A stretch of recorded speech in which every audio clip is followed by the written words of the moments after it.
anyway, we are breaking it down to something serious here. Let's get to our guest before Jim. All kidding aside, let me stop the show for a second. This is wrestling related, so I'll keep the tape running. I haven't gone on social media since we've been recording. I just checked it on Twitter. Major wrestling news: Bruno Sammartino has passed away. Oh, at the age of 82. Does it say what happened? Has he been ill?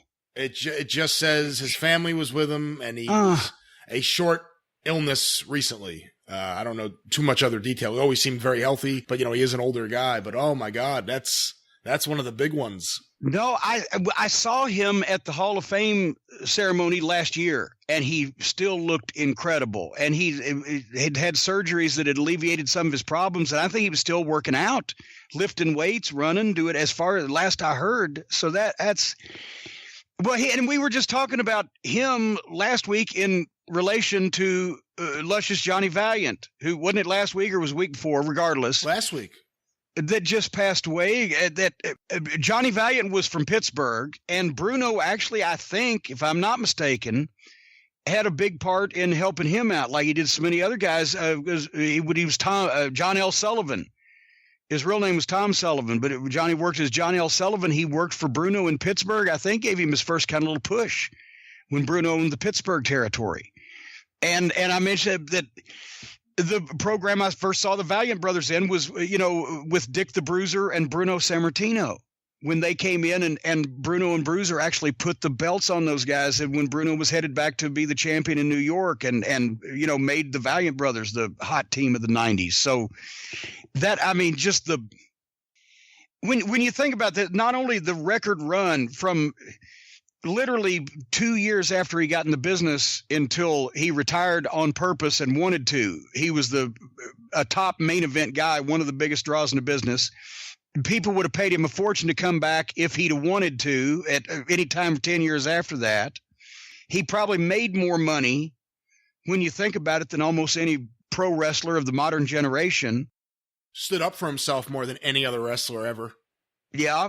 When he didn't like shit, explained exactly why, and didn't let temptation or a payoff get him involved with it. Was a stand-up guy, whether it was defying Vince Sr. to work for Baba because he was loyal to Baba in Japan, or just in having integrity about what he was doing and trying not to cheat the fans, and still, and people laughed at him because he would kayfabe till almost the end, and still he'd kayfabe some things at the end. But he had a funny way of, that was to him, that was not insulting the fans' intelligence. That was not insulting the fans' intelligence to not talk smart like that. He had a thing about him. Maybe that's why he came off surreal. And the promos were real, and and people say he didn't work technical fucking fast paced Southern NWA style main event matches, but as far as a guy doing what a guy should do because he's over for a reason and playing to his gimmick, and maybe Steve Austin might have been as good, but Bruno was probably better at being Bruno than anybody's ever been at being himself, right? Because he wouldn't have drawn all that money. I'll tell you, when I was growing up and I became a wrestling fan, when I would go to the store to buy a, candy or a comic book or a wrestling magazine, or if I'd go to the deli to get a hot dog, whatever it was, if I had a wrestling magazine on me or I was talking wrestling, every adult I ran into would bring up Bruno Sammartino. Every single one. Well, Bruno Mars is named Bruno because his parents were Bruno Sammartino fans. He affected the Northeast. Especially, if he'd had another 5 years, they could have seen him on national television. But still, the fact that people knew him all over the country because of the magazine covers and just think of how many people moved out of the Northeast to other parts of the country between 1960 and 1980, and they all knew Bruno Sammartino because he was a household name. So he didn't make a lot of shots because he didn't have to. People would bring him in as a special attraction. But remember, there's a famous magazine cover when he won the Los Angeles Battle Royal, and he worked for Bruiser in the war with the Sheik in Detroit, which we're going to get Dave Drayson on here in a minute. We're going to ask him about this because he'll know better than anybody. But Bruno sided with Bruiser, and he's one of the few guys when Bruno said, I can't take the title anymore. You got to take it away from me. I'm taking time off in 71. He dropped it to Ivan Koloff. For the next 2 years, Bruiser's one of the only guys promoters that he worked for. So, and that was in the war with the Sheik in Detroit and Indianapolis. So, you got to work with him on some of those shoot interviews. What was it like? Because he would never explicitly break kayfabe, but you obviously had these good questions to ask him to try to figure out and understand what was happening at that time. What was it like for you? It was a mark-out moment first, and I'm going to tweet that later, but it was a mark-out moment, and Kerry Silkin was the opportunity to do one of a straight shooting series volume with Bruno when we were in New York one night, and Bruno was a guest at the Manhattan Center, and that was a big deal for everybody to have Bruno Sammartino in the building, the guys in the locker room, me and Kerry and everybody, but sit down with him for 2 hours and talk about his whole career. And I had the notes, right?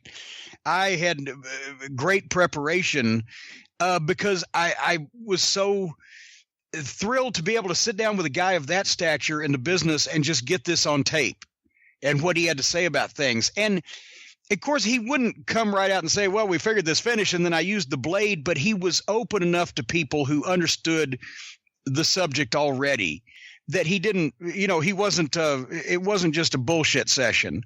I wasn't going to question whether he sold out Madison Square Garden 147 times or 197 times. The point I mentioned when he sold it out with Crusher Verdue, I thought that was a great accomplishment, because we were laughing when I was reading the actual legitimate figures. They're good enough. I said, you sold out with Crusher Verdue, Bruno. I said, for what fuck's sake, do you have no shame when you can sell out with Crusher Verdue?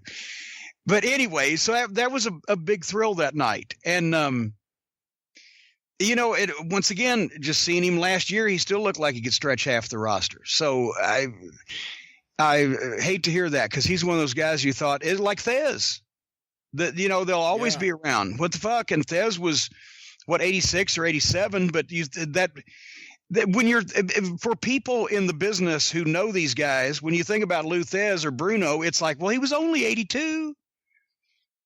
I'll be lucky if I get within 15 years of that probably. But for those guys, they seem immortal. So, yeah, I hate the Mount Rushmore questions, like who's on your Mount Rushmore of this or that, just because it's so stupid to limit it to 4 in any discussion. But if you're going to do one for wrestling, like, even if you only have 4, Bruno has to be one of the 4. He had that kind of impact. He was that big. And, an entire generation in the Northeast, once again, grew up with him as a sports hero. Like, the popular guys on the baseball teams, the basketball teams or whatever, because he was bigger than wrestling in that part of the country. And the parents said, oh, Bruno, it was like that was the picture of Jesus and a picture of Bruno in the living room. That was their Northeast cultural icon. So